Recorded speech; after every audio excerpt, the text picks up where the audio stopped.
Hey guys, Andrew here with Masters in E-commerce and Messaging Marketing, and I want to have a special guest with us today. Today is Natasha Takahashi. Sorry, Close enough. Natasha. Sorry. She is all. I don't know if you've seen her around on the on. She's everywhere, pretty much. She is the host of There's a Bot for That, founder of School of Bots. Also got an agency that builds, I don't know, 80 plus, you have 80 plus bots built out there or something like that. I've said or Yeah. heard. And she's got an upcoming, she's going to be speaking at an upcoming conference, and she's just everywhere. So if I missed anything on that, fill in the audience. No worries. Yeah, we're doing a lot of stuff. Been speaking at, gosh, I think I've spoken like 20 places now this year so far. So I won't bore everyone with the details, but I think you pretty much captured most of what I'm working on right now. Cool. So give a little background of like how you got into this whole space, Sure. what you were doing prior to bots, and let's see, sure the audience would love to know. Yeah, so I guess I started my career in the tech startup world, and that's where I thought I would always be, was a tech startup CEO, raising funding, doing that whole stereotypical Silicon Valley thing. And I loved Right. it, but then I read The 4 Hour Work Week. I started going to all these personal development conferences and kind of got suckered into that whole world of like financial freedom and location freedom and time freedom, Right. right? And of course, I was vulnerable and naive and whatnot, so I fell for a couple things. But nonetheless, I think it was good to get my momentum going that I wanted to be an online entrepreneur and be in the digital marketing space and be able to help people through community and whatnot. So I started my chatbot agency right when Facebook Messenger opened up their API to bots. And for Okay. those of you guys who are not familiar with APIs, don't worry too much about what that means. Just worry about the fact that Facebook Messenger bots officially started in April of 2016, or were available to people like us to build.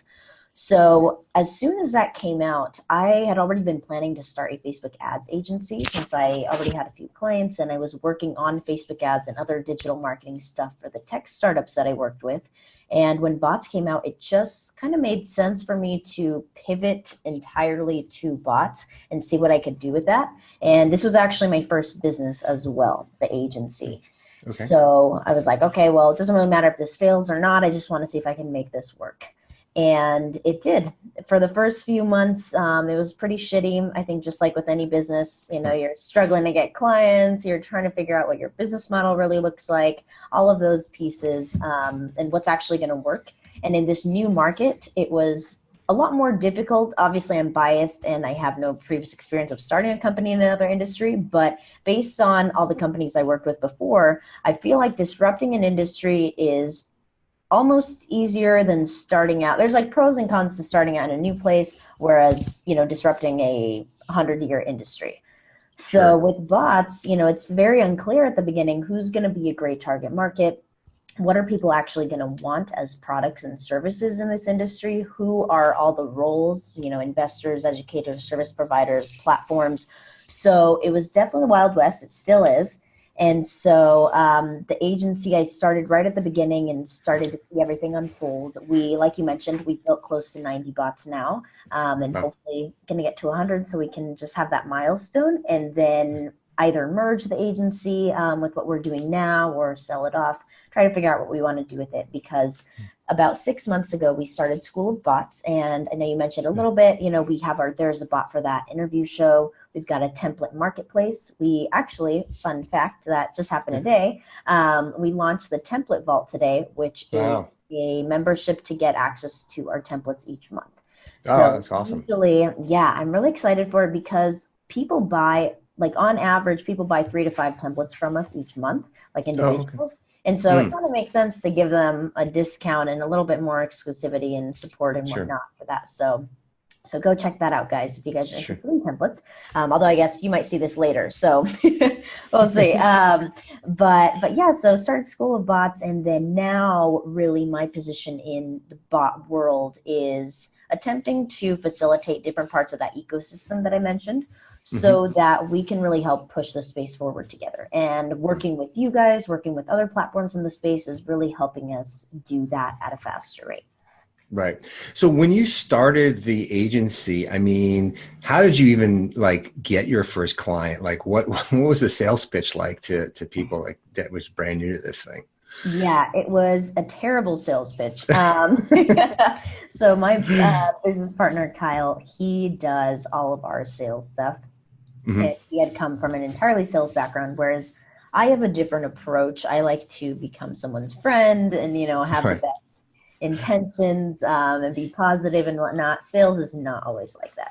Right. So I would say I am not the best saleswoman, although at the beginning we both did our fair share of hopping on sales calls, sending out a Right. ton of cold emails, and I think the main three ways that we were getting client or attempting to get clients Right. was going to conferences in specific industries, cold calling and cold emailing. So we were Mm. cold calling local businesses, trying to set up meetings with them in person, and then cold emailing people, around the country. Right. Right. So Right. we did that, and then our first clients honestly came from what we had been working with, or who we had been working with before for Facebook ads. It was just kind of like trying to upsell them and create case studies out of that. So we Hmm. didn't really charge too much for it. I think we did definitely some for free, and also did a couple for $100 or a couple $100. So it was really all over the place, just trying to figure out how much should we be charging? One, two, what type of results can we actually get people?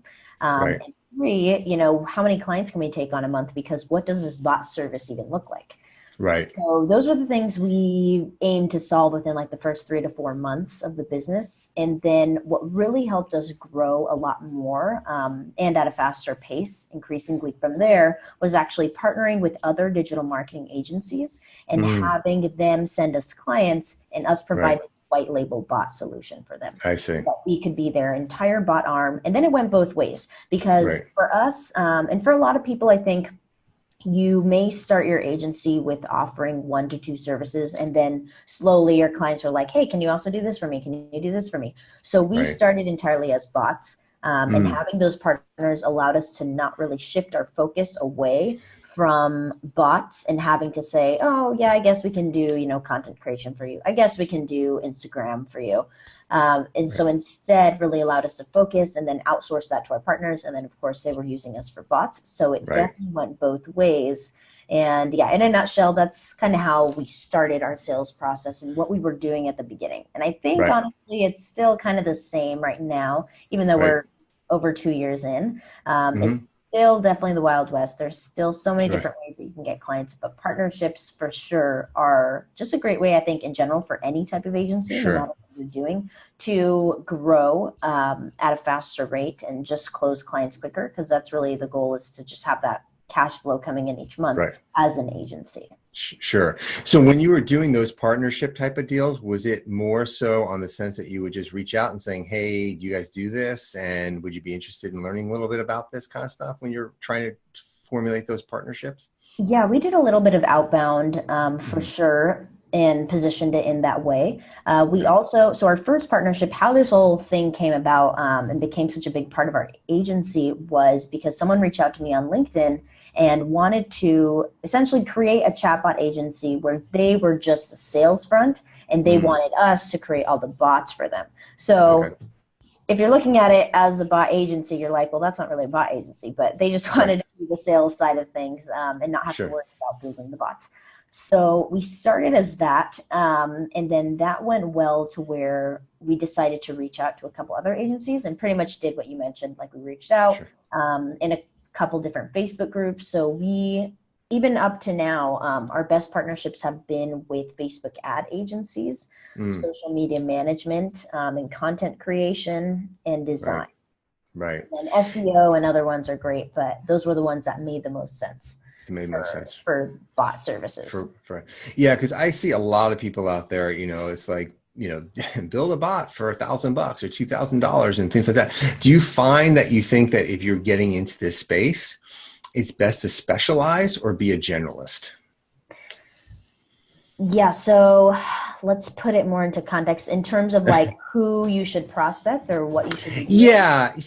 So like if you're like, you basically know about gyms or Okay. athletics or something like that kind Yeah. of stuff, right? Do you just focus in on doing gyms or real estate or things like that and just become that person known in that field? I think historically in the agency world, that's what people have had the most success with. Mm-hmm. However, I think when it comes to bots, because it is really a like holistic service that is not just for marketing, but if you use it to its full advantage, it can really infiltrate and improve a company's sales and operations as well. Because it's such a holistic product and service to a business, I think that it makes the most sense to be a little bit more general and be open to opportunities in other industries that you may have not set out to prospect in, because that's totally what happened to us. Of course, it was a little bit more unconventional because we weren't going after like 20 different industries, but our partners were each, as I mentioned before, stereotypically, like they had their specific demographic that they were going after, whether it was, franchised restaurants or e-commerce shops doing a certain number of sales or revenue each month, whatever it was, or number of followers online, they each had their own specifics. And so we were open to all of those different demographics coming in. But if you are just doing direct sales and not, working with partners at the beginning, then I'd say trying to focus on 2 to 3 niches / industries, I think is a good start, and doing each one at a time is probably the best, because otherwise you overload yourself, but still having the long-term outlook that I am open to creating bots in multiple industries, not just gyms, not just restaurants, not just e-commerce. Sure. So that brings me to a question like, okay, so what makes a good bot funnel? Like what is it? It can't be always kind of sales, right? So, for engagement, things that like your clients are looking for or people should be looking for, what is that? So I think the best way to kind of frame that is to think about bots in the same, or bot interactions in the same way that a lot of ad agencies look at it. So when ad agencies go into, create the foundation for ad campaigns, they usually have their like omnipresent / content ads, which don't necessarily have a direct CTA, right? It's not like, hey, go buy this. It's more of like, hey, check out this content. And then the second type is usually conversions, which is entirely sales, like, hey, get this discount code, this item's running out, scarcity, whatever it is that they do to get that sale in that ad, and then retargeting for people who went to the sales page or whatever it was, each part in that funnel. So when you look at it in that way, I think having those steps inside of a bot funnel is very important. And what we try to do with our approach is do these things in the following order of marketing, sales, and operations, so that we really start the first month or 2, depending on how big the company is, how big their lists are in other outlets. We will just focus on building their messenger list and really nurturing that audience, giving them extra valuable content. And one of the requirements that we have for working with clients is that they create a lot of regular content and have a lot of content already that we can just repurpose inside of the bot. It's fairly easy. Like one example would be, if someone is creating awesome email content every day, there's no reason why we can't repurpose that into bot-friendly content, where it's a little bit shorter and more interactive, but it's still the same content, the same copy and everything, but it's just in a little bit different format. That makes our lives a billion times easier, because we're not a content creation agency or copywriting agency. It's a lot of work. Those things. Yeah, exactly. And that's where the whole, like, what services do you focus on and not try to like get pulled in all these different directions. Comes in. But yeah, to kind of get back to what makes a good messenger funnel, I think it really is having those 3 steps in that funnel, and also being able to share a lot of that valuable content, and then bringing in the sale at the right time. An example of that would be, there's a fantastic fitness bot solution. It's called Jolt.ai. And they partner with gyms, or not partner, take them on as clients, but partner, I guess, in a sense, where the members of the gym can talk to Jolt every day and have it be like a personal accountability buddy. And it also tracks, all of their activity, what they've done each day, what they've eaten. And then there's all these really cool personalization features as well, like what type of voice it's talking to you in over the chat. And, it gives you all these great graphs and fun things. So So that is a great example of something where you're nurturing every day. And then say you haven't talked to Joel in 3 or 4 days, but you were talking Right. to it consistently for a week or Right. every day for a week, right? So then Right. after those 3 days, Joel may send you a message and say, hey, it looks like you haven't been working out. What's up? You may type something back to it like, oh, I've been sick, or, I've been on vacation. And it says, Right. well, if you want to get back on track, here's a discount for a personal training session. Mm. Right. Okay. And then that's where you can make the sale I because see. it's at the exact right time where someone could potentially be considering that. Right. So that's an example of, the right offer at the right time. And then, of Right. course, that's totally different for each business, but just an example. And I think when you can do that in the funnel and then have other upsells that come along, Mm. as you're nurturing someone, depending on what the campaign looks like and whatnot, Right. I think that is like the ideal messenger funnel. Now that was a little Right. long, but No, gives you no, an that's idea of what yeah, that's super helpful. So how would you apply, say, to if you were an e-commerce store, right? I mean, you don't want to constantly keep sell, but at right. least, if you've got, say you're a home improvement or I don't know, a kitchen store, right? Would that be kind of the same thing with the content? Here's a great recipe. Here's a great thing. Oh, and you kind of use this for, basting the chicken kind of thing. And then here's that sales type of thing. Yeah, I think so. This is actually something I talked about yesterday on another Andrew Cruzy's video, which I think All you right. watched as well. Yes, I did. Interview in his group. A lot of people in his group do e-commerce and drop Right. ship or work with Right. e-commerce stores. Right. So this was a pretty important topic for them as well. And I think the best answer that I can give is that Mm. an e-commerce store, before they launch a bot, does need to have some content in line and Right. have a future plan to be creating consistent content, even Right. if it's just like once a month. Right, that's Right. really minimum.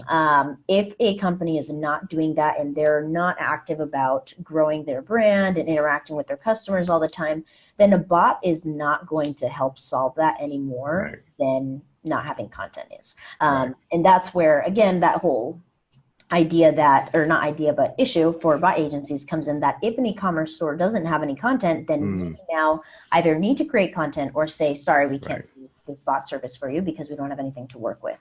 Right. So I think that's one of the biggest requirements that e-commerce companies should have before a chatbot agency works with them. Otherwise, this Right. channel will not work for them. Right. But at the same time, I think even, like, again, on the flip side, right, like I think there's definitely an urgency Mm-hmm. to be stated that any e-commerce store right now should hook up to jumper.ai, should have a bot immediately, Right. even if they're not using it to its full extent. At least Right. being able to capture people who are messaging you, and then maybe even just setting up like delivery and like update notifications Right. without it being a conversational experience just yet Right. is still important to have, just because it makes the experience a lot better than email does in any other channel. But when running campaigns and doing a lot more with the whole, nurture then sell, teach then sell Right. model, it's going to be really important to have content in line first. Right. Yeah, I think that's the thing. A lot of these guys who do drop shipping, it's all about product. Yeah. Throw a Facebook ad up. That's where Jumper would come in. You throw an ad up and you can Right. buy. It's like the impulse, kind of like the Amazon kind of thing, Mhm. right? But then if you want to create and nurture that relationship, like you were talking about, yeah, it's about, think about, I guess, the product and what goes around that product, So if you've got a basting brush, maybe you talk about, like I said, chicken recipes or whatever Right. that might be, kind of thing like that. That's pretty cool. Absolutely. So let me ask you, so some changes are coming down the way, this page level subscription type of thing from, that and most people don't even know about it. Right. You talk to Right. people, I they're like, think what is that? They're people were hiding freaking under out saying, at the beginning of the year because they right, thought they right. needed to do it immediately, but then realized they can wait until the end of the year. So I think then everyone Right. forgot about it. Yeah. So I think everybody's kind of forgot. Can you kind of go through kind of what this is going to do and how big of a change it might be for some people on this level? Yeah, I think the event slash transition will be similar to the bot pause that we Mm-hmm. experienced at the beginning of the year. Right, we had a lot of people freaking out, saying, "Oh, I'm not going to do bots anymore." And at the same time, it is important to just have that proactive outlook that yes, Facebook could shut down all of this like at any given point, Right. but the fact that conversational interfaces are here to stay is very real. And so even just jumping in and taking advantage of Facebook Messenger, even if, say, Facebook close down the platform next month, which is very unlikely. But nonetheless, having experience with conversation then leads you to be able to transfer that over to any other channel, which I'm sure everyone will start to expand to in the coming years. So to answer your question about the effect of this, I think the best thing it will do will get rid of spammy people on the platform. There are a lot of bots that don't follow the rules about when to sell, which, is the 24-hour plus one rule. You've got people who are just sending all sorts of crap every day to people. And now actually Messenger has made it a lot easier to just turn off messages from someone without reporting their page. So that's good. And I believe that then removes you as a subscriber as well, or at least like blocks off you from getting those messages. So that definitely exists right now. But with those subscriptions, to kind of give a definition, and again, this may be outdated though, so I don't want to say like this is exactly what it will look like because Facebook may change this right before it launches. But pretty much what it will do is make any page have to apply to Facebook in order to send messages to its users that are non-promotional. That's an important part as well, because people are thinking, oh, it's just if I need to sell something. No, this is going to apply to everyone who wants to use the broadcast feature for their bot. So I'm not sure how many Chatfuel, all those platforms will handle this yet, since they haven't publicly made an announcement. But for the most part, I'm assuming that they will help facilitate that process inside of their platforms. And from there, really, I think it will be positive, so that way, at this point, there's like over 300,000 bots on Messenger. I'd say probably like 80% of them are crap. And so being able to actually vet who has access to the platform, the same way that people who are creating the platform natively have to do, right? Because I think that right now, anyone who goes on Chatfuel and ManyChat, they can easily publish a bot, within seconds. But people who are actually coding their bots have to wait weeks to actually have it published. And so now I think there will be a little bit more equality to the actual quality of the bots on the platform now that this feature will be added. But it will cause a little bit of friction, I think, especially for client engagements, because now there will be a little bit more of a waiting time for actually launching a chatbot. Right.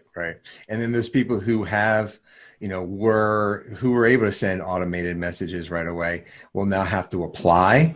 So it could take 2 to 4 months, who knows how long. And so again, I think it all comes down to really getting your people in control and like getting that email address, because email is still going to be an important factor. You have to own you have to own your customer, right? And with Facebook and if you're selling on Amazon, or you don't own your customer, Twitter, any of these things. So if you don't control that, I think this is exactly what could happen. So it's very important on that side of things. So cool, awesome. Well, and so what do you see in trends coming, like the top things that you see coming down the pike in 24 months, 18 months, things like that? Yeah, I think in terms of chatbots, we will see a lot more of VR and AR like effects happening. So right after this year's F8, a lot of companies like Sephora launched their face filters inside of Messenger. And if you guys want to try something like that, you can actually use Cloudinary to do that, although it is a little bit more of a technical platform, but nonetheless, you can use it to create face filters, for your chatbot, so that inside of Messenger, you just click on the camera and boom, your filters now are available for people to take pictures with. Oh, wow, that's cool. Yeah, that's something that I see growing a lot more, just because people love that stuff. That's why people use Snapchat mainly now. It's funny because everyone hated Snapchat after the update they made this year, or was it last year? I don't remember exactly when it was, but they changed. Okay, time has been flying. So the filters that they have now, I think a lot more people use Instagram for their stories just because more people are there. But I still use the Snapchat filters and then save that picture and upload it into Instagram. So these filters are definitely still loved by many. And I think that Instagram and Facebook will make a very good move if they can improve theirs and add more. And goes the same way for bots. So I think that'll be something that definitely increases and is made more readily available to, small businesses as well. Because right now it's just only enterprises really who have added that. And Right. Katy Perry also is an example of that. There's a couple different ways, right? There's like the face filter, and then there's also like, here, take a picture, and then I will add something on to that picture. So Right. couple ways to do that, but definitely I see that becoming more prominent. The addition of voice, for sure, not only on Alexa and Google Home, although I think that adoption for that has been crazy and will continue to grow.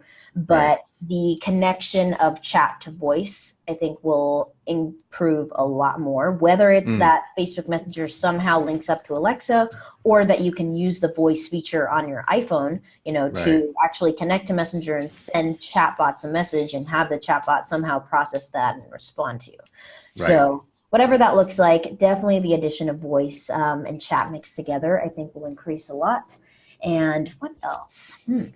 I think those are probably the two biggest things I'm thinking about right now, but I think in 24 months, a lot more will happen. I think that'll just happen within the next, by the end of the year, really. That'll increase a Cool. lot. Awesome. Well, Natasha, that's awesome. I mean, learned a ton, really, some really cool information. So if people want to connect with you and learn more, need your agency, things like that, see you in your speaking on your tour around the world, the 4-hour work week lady, what's the best channel to reach out to you and connect? Yeah, so with me personally, I think I'm the most active on my personal Facebook. So you guys can find me there if you either go to facebook.com/Natasha Takahashi.personal, or you can just look up Natasha Takahashi in Facebook. And LinkedIn, of course, I do post a lot there as well. And for School of Bots, if you guys want to get access to all of our free resources, we have a couple free courses. We have a lot of stuff. Our interview show, we actually had Andrew on a couple of weeks ago, so you guys can go watch that as well. All of that's available inside of our Facebook group. So if you just look up School of Bots in Facebook, you will see our group link, or you can just go to our site, and literally everything we do is there as well. And it's just schoolofbots.co. Yeah, it's a great resource. If you guys haven't checked it out, totally check it out. Natasha gives, is great content, and she is, I mean, I don't know if you sleep or not, but you're always like, when I message you, like, hey, I got a question, and boom, you got me an answer or something. It's awesome. So she's really very active in that. Exactly. So it's awesome. Well, hey, I really, I know it's you're busy, got a lot of stuff going on. I don't want to take much more of your time, but I do appreciate you coming on. And people need to reach out. You got all that information, and it was awesome. And I look forward to seeing you at the chat conference. Yes, absolutely. Thanks so much for inviting me, and thanks so much for watching, guys. If you guys have any questions, or if I can help you guys in any way, feel free to reach out, and definitely join our community as well. Andrew's pretty active in there too, so you'll definitely see him in there. Okay, thanks. Bye. Awesome. Bye.